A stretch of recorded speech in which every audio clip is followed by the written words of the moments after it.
태풍 바비가 북상하면서 태풍이 지나간 지역에서는 속속 피해 상황이 접수되고 있습니다. 중앙재난안전대책본부로 가보겠습니다. 오대선 기자, 현재까지 집계된 전국 피해 상황 어떻게 됩니까? 네, 태풍으로 인한 전국 피해 상황이 중대본인 이곳으로 속속 들어오고 있는데요. 다행히도 아직까지 공식적인 인명피해는 발생하지 않은 것으로 파악이 되고 있습니다. 오늘 밤 10시 30분을 기준으로 현재는 일부 시설 피해만 집계가 됐습니다. 먼저 강풍의 영향으로 가로수가 쓰러지거나 가로등 및 전신주가 피해를 입는 등 35건의 공공시설 피해가 파악이 됐습니다. 이어 사유시설 피해도 29건으로 집계가 됐는데 역시 바람의 영향으로 간판이 파손되거나 건물 외벽이 뜯긴 경우 등입니다. 그리고 일시 대피 인원도 조금 전에 생겼는데요. 지난 집중호우 때 산사태 피해 지역인 전남 곡성의 7세대 17명이 산사태 위험 가능성에 따라서 인근 숙박시설로 대피를 했습니다. 제주도에서는 정전도 발생했는데 제주시 해안동과 서귀포시 대정읍 등에서 모두 887가구가 피해를 봤는데 현재는 모두 복구된 걸로 파악이 됐습니다. 이 외에 교통편 통제 상황 한번 살펴보면요.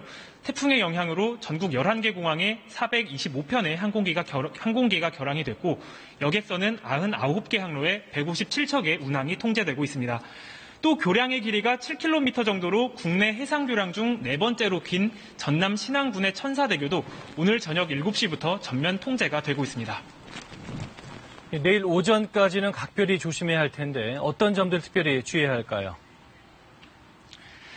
네, 제가 조금 전에 말씀드린 이 피해 상황을 보면 특히 어떤 점을 주의를 해야 되는지 알 수가 있는데요. 강풍의 영향으로 가로수가 쓰러지거나 또 간판 등의 시설물이 언제 어디에 떨어질지 모르는 만큼 꼭 필요한 일이 아니라면 외출은 삼가는 게 좋습니다. 무엇보다 지금이 밤 시간이라 시야가 무척 어두운데요. 불가피하게 외출을 해야 한다면 나무나 전신주, 유리창이 있는 곳은 피해서 이동을 하고 걸어서 움직인다면 휴대전화의 손전등 기능을 사용을 해서 주변 상황을 살펴야겠습니다. 특히 지난번 집중호우로 집안이 많이 약해져 있는 만큼 산사태 위험 구역에 있다면 안전한 곳으로 대피를 해야 합니다.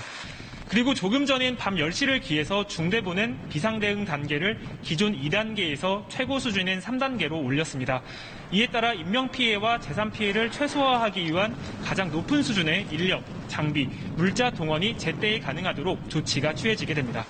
지금까지 중앙재난안전대책본부에서 KBS 뉴스 오대성입니다.